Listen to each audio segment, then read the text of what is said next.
Millions of Nigerians impacted by economic sustainability plan and COVID-19 stimulus packages, says Osibajo. IMF advises CBN to unify exchange rates. APCON backs ban on cryptocurrency to prop anti-money laundering stance. Plus, gold edges up on softer dollar. This is Business Express on the network service of the NTA, and we are reaching you from Abuja, Nigeria's capital. I am Benny Adams, your guide.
Federal ministers, heads of agencies are reporting further progress in the implementation of the Economic Sustainability Plan of the Buhari administration. A statement by Senior Special Assistant to the President on the Media Publicity, Office of the Vice President, Laolu Akande, says they presented the report at a meeting of the Economic Sustainability Committee presided by Vice President Yemi Oshibajo. Highlights include the release of 37 billion naira for survival fund covering such schemes like 50,000 payroll support for 3 months to more than 300,000 beneficiaries, one-time grant of 30,000 naira to about 100,000 artisans and 100,000 business name registrations paid for by the federal government, amongst other interventions. The International Monetary Fund (IMF) has advised the Central Bank of Nigeria (CBN) to take a gradual and multi-step approach towards establishing a unified and clear exchange rate regime, with the near-term focus on allowing for greater flexibility and removing the payments backlog. The bank's directors observed that multiple rates, limited flexibility, and foreign exchange shortages are posing challenges. They further noted that the accommodative monetary stance remains appropriate in the near term, although tightening may be warranted if balance of payments or inflationary pressures are to increase. They highlighted the need for improved social safety nets to cushion potential negative impacts on the poor. As the dust raised by the closure of cryptocurrency traders' accounts is yet to settle, the Association of Bureaus de Change Operators of Nigeria has given its backing to the Central Bank of Nigeria policy. President APCON Aminu Gwadebe says the regulator acted fast to curtail an emerging dangerous trend capable of eroding Nigeria's anti-money laundering and counter-terrorist financing gains. He said that before placing a ban on financial dealings that does not conform with norm, the regulator should have gotten the financial intelligence on such operations, as seen in kidnappers now collecting Bitcoin for ransom, adding that cryptocurrency trading is so pervasive and widespread that every segment and all sectors in the financial industry are becoming vulnerable to their operations, not guided by regulation, resulting to many financial sector regulators, prominent financial institutions, including global banks and investment firms, moving swiftly against the cryptocurrency operators. Joining the conversation via Zoom on the reinforced ban on the cryptocurrency regime by the CBN is the Chief Executive Officer, Sumo Trust, Igwe Crescent. You are welcome to Business Express, Mr. Igwe, if you can hear me. Thank you so much. I can hear you. Good. Still trending is the reinforced ban on financial institutions to transact in cryptocurrencies. What's your take on the implication to the Nigerian economy? Okay, I think I'll start by saying in every innovation or in every movement, there's always a good side and there's also the bad side of it.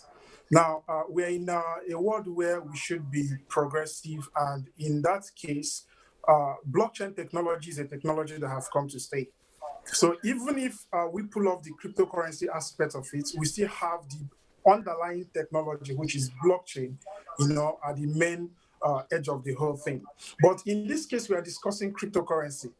So now, if we look at the advantages of a cryptocurrency, I think it's something the government can utilize and not just the outright ban or try to distance themselves away from it. Because if Nigeria as a government pulls themselves totally away from the use of cryptocurrency, on the long run, it's still going to end up as a case of something. If we had known, we would have, we should have queued into this tech early enough. So it's something that requires stakeholders to sit down, look at a workable regulatory framework that is going to work and how to regulate exchanges and participants and key players of those who are playing in the cryptocurrency space. Okay, before we look at issues of regulated this cryptocurrency operations, the ban is coming on the heels of alleged widespread use of cryptocurrencies for illegal activities, including terror financing. Does it mean that the Know Your Customer, the KYC, is not effective? What's your take on that? Okay, now when you attribute cryptocurrency to financing terrorism, it's like trying to say before 2009, when cryptocurrency came up, there was no terrorism activities going on. People have always used the fiat currency, to transact. So, like I said, there are advantages and disadvantages to every tech. So we can't just say we can't say cryptocurrencies aren't used to finance terrorist activities. But we also have to accept the fact that normal cash, normal currency, fiat, is also used to finance terrorist activities as well. So trying to tag cryptocurrency only to terrorist activities is like saying, okay, this is the reason we are banning. If that is the case, what happens to that? Even if you pull off cryptocurrency, terrorism, it doesn't solve this problem. But let's get the argument straight. It's not about pulling off cryptocurrencies. It's about regulations, like you said earlier on. And if you understand this whole concept, crypto means it's been encrypted. There's an end-to-end encryption. How can this be traced? How can these funds be traced? If you're talking about regulation, how can we regulate this from your own point of view? Okay, now that CBN took a major position on their on about cryptocurrencies, only one thing was regulated, which is the exchanges. It still doesn't stop the fact that people are still transacting crypto. People are still moving money, even if CBN backs off and the government backs off. People will still transact crypto, which is the anonymity we are talking about. So going ahead to regulate exchanges and stop businesses from involving themselves or allowing people to transact crypto is like trying to cut off a means of revenue. What about CBN or the central government itself becoming the reserve bank of the NGN that is paid against the crypto? Now, for every NGN paid against the crypto, which these exchanges have been banned against, there was a fee attached for every transfer and deposit made, which these companies have been using to generate revenue. These are ways the government can make money from it. So if you focus on the anonymity alone, it doesn't stop the fact that people will still transact without those anonymity. So what about the companies that have been shut down? So we have to look at these companies from the fact that they undergo strong KYC system. Like I know of a brand like Binance, for example. Binance takes your KYC down to your house address, and it is so sophisticated that you cannot pass these KYC processes without having to you can't transact without having to pass those KYC processes. So now So that that these that is to companies say have stopped it doesn't stop the transactions anonymity. using the Know Your Customer now, transactions can actually be traced using the exchanges. Yes, yes, yes. When exchange transaction happens on the database, So anything that happens within the database can be traced by the exchanges. So if someone wants to go ahead and carry out a terrorist activity with a blockchain or cryptocurrency, he won't even do it in the exchange in the first place. So that's the problem. So Okay. that's the problem. Okay, let's look at cryptocurrencies, its operations. It is widely used as speculative assets rather than means of payment. Don't you think there is a danger in that? Okay, now, so I think the only problem we have here now is that cryptocurrency is not regulated at the moment.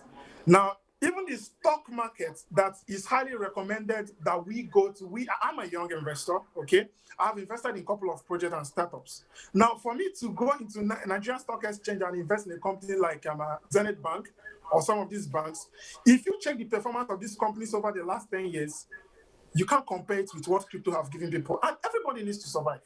Investment is about risk. The forex market is speculative. The stock market is speculative. The cryptocurrency market is speculative. Even the gambling, where people go to play the sports betting, is speculative. So it's not just tied to cryptocurrency alone. I think the problem we have here is that we are not, crypto is not regulated at the moment. And I would love CBN and the authorities to come together and look into a workable or actionable regulatory framework that is going to work. Okay, Instead of looking no at the to regulation, technology. there has been this attempt by the Securities and Exchange Commission, whom, as a body, acknowledged cryptocurrency as securities under its jurisdiction and revealed a promising plan to regulate acquisitions of digital assets in the country. What's your take on that? Is it a good move, and should that be encouraged? Yes, apparently. Now, what SEC did last year, I read the memo. What SEC did last year was like, okay, there's a hope that something is going to come out of this. Now, and all of a sudden, CBN did something different. It's like there's no communication or synergy between the two regulatory bodies. I was expecting a scenario where since SEC is already drafting a regulatory framework that is going to guide cryptocurrencies, everything is going to fall under the exchanges. A simple rule that says you cannot transact Naira against Bitcoin or any of other cryptocurrencies without having to pay on this particular engine that is backed by CBN is fraud. That will eventually make people want to transact easily. So SEC coming up with a regulatory framework was a headway. After all, the stocks market, the forex market, even the gambling, the sports betting, when they started, they were not under regulation. It was at some point that they passed through regulation. So cryptocurrency have to pass through this phase. That is not regulated at the moment. Is that regulatory framework have to come up, and that was exactly what SEC was doing. Okay, while So we wait for this regulatory framework to take effect, do you think this digital currency is a threat to the Naira as it is? no, not at all. Not at all. Now, it is not a threat to Naira because, let me say, for example, I want to withdraw. I have a certain amount of Bitcoin and I want to withdraw in Naira. All it just requires is switch and convert the Bitcoin to Naira, and I take the Naira, and the fees is applied. It's even a more threat to Naira that Naira pulls away from cryptocurrency and people have to go find other currencies to deal with, thereby giving more demand to other currencies than the Naira.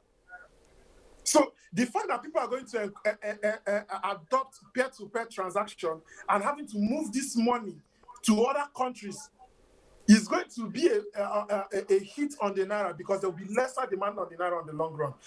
Just yesterday, Tesla invested $1.5 billion into Bitcoin and the price jumped up. So imagine the price jumping up and there's a demand for it and people are trying to convert. There's going to be more demand for the Naira.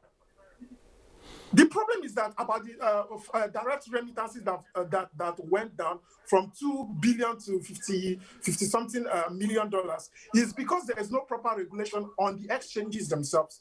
If these exchanges are regulated, that before this money moves, you have to pass through this CBN backed token, there's going to be demand for the Naira and there's no problem. Okay, from your experience and having been someone who trades in such digital currencies, what do you think we need to do as a country to better understand the way this thing works and bring in the right regulations to make it effective? I think at this point, there should be a call for stakeholders. There are people, I myself have been into this space for over 6 years. Okay. And there are people who have been playing actively. Let's come together and have a roundtable talk. People that understand what this thing really means, how to go about regulating exchanges. There are exchanges that operate in Nigeria that are not even registered in Nigeria. We can pull off those exchanges, but the ones that are registered, they have to pass through the appropriate regulatory framework. A framework can be drafted out if we are to sit down and discuss about it. So I think there should be a headway, and there's no threat. There's no threat to the financial sector, or in fact, backing off totally is even the threat to the financial sector than not backing away from it. Okay, Mr. Igwe Crescent, Chief Executive Officer, Sumo Trust, thank you for sharing your thoughts with us at this particular time. Moving on, the dollar languished near its lowest in a week on Tuesday as investors began entertaining doubts about the scale of a recent rally driven by expectations of a faster pandemic recovery in the United States than elsewhere.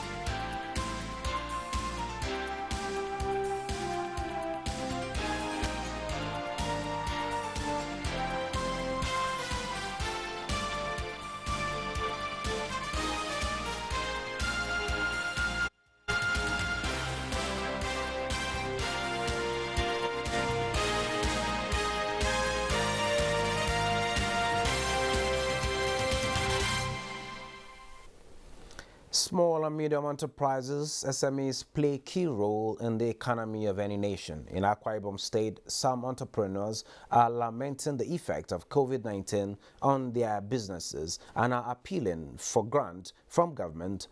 Business News correspondent Joy Ubani, who sought to know how they have been sustaining their businesses in the COVID-19 era, brings us details. Small and medium-sized enterprises comprise an enormous large part of the global economics. It contributes greatly to job creation, especially amongst the youth. Nowadays, in a complex, competitive, and volatile business environment with the challenges of COVID-19, some SMEs have suffered setback. In Uyo, the Akwa Ibom State capital, some owners of small business lament their challenges. There are so many people that are unemployed, which we can conduct training to them, attracting them to join us and then go to other places, other campus and establish themselves. But since we do not have the facility, like the printer, the cost of printer and cartridges are very high now and is affecting us. Some of us here have not reported back because of that COVID-19. This is going well, but not as we expected because things are getting hard and things is even tough. During this COVID-19 of a thing, it have not been easy for us. It's by the grace of God that we are surviving. So if government can help us for anything, we appreciate that. 2,000 naira before, 2-3 years ago, we are selling it now 6,000 naira. So we cannot compare. An economist in the University of Uyo, Godwin Akman, says every business have challenges, but despite that, business sustainability principles is important for steady and sustainable growth. Try and expand. Expansion can come by you trying to incorporate people to share the risk by contributing capital. So partnership can be a way out. Go into cooperative so that some risk can be taken away from individual and shared among the members of cooperative who are doing the same set of type of business.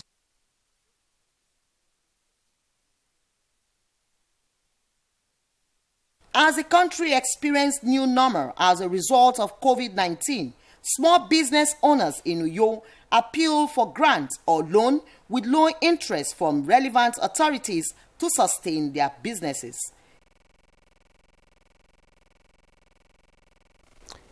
Trade along the corridor of the Kano-Maradi rail line continued to speak of the economic value of the project initiated by the Nigeria and Niger Republic to facilitate trading activities. Oinaya Kaluoka reports.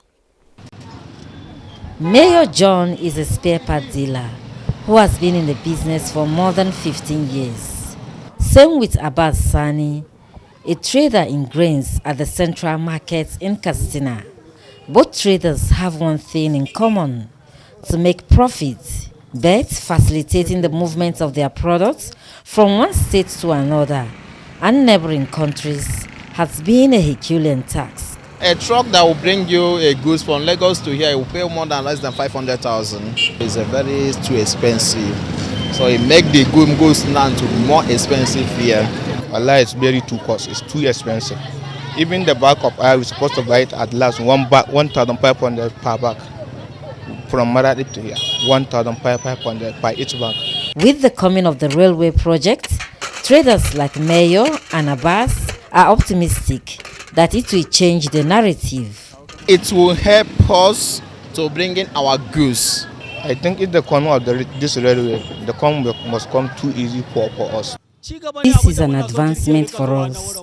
It will help us in transporting goods as the roads are bad. The Kano-Maradi rail line project is expected to facilitate public transportation and to stimulate the development of agricultural economy and manufacturing industries along the corridor. The Nigerian equities mounted further loss as the boss of Africa's largest economy saw its longest losing streak so far this year, with stocks shedding over 442.386 billion naira in the last 6 days of trade, going down by 0.34%. This is coming just as Asia's stocks rise as Wall Street hits new highs. Brent holds above $60 per barrel. Nnenka. Stocks in Asia were mostly higher in Tuesday trade, following overnight gains on Wall Street that saw the major indices rallying to record closing highs. Mainland Chinese stocks led gains among the region's major markets, with the Shanghai Composite up 1.80% and the Hong Kong's Hang Seng Index advanced 0.25%. In Japan, the Nikkei rose 0.40%. European stocks opened in flat territory on Tuesday. London's FTSE opened 7 points lower at 6,523. Germany's DAX 29 points lower. CAC 40 of France was down 6 points. US stock futures were little changed early Tuesday morning as Wall Street looked to hold on to gains from its February hot streak. The move in futures comes after the three major indices set another round of record highs on Monday. The Dow and S&P 500 have now advanced for 6 straight sessions, while the Nasdaq Composite has finished in the green on 5 of those 6 days. Markets in Africa were mixed in Monday's trade and are opening slowly this Tuesday as investors monitor events around the globe. With Global Market Update, Neka Uko.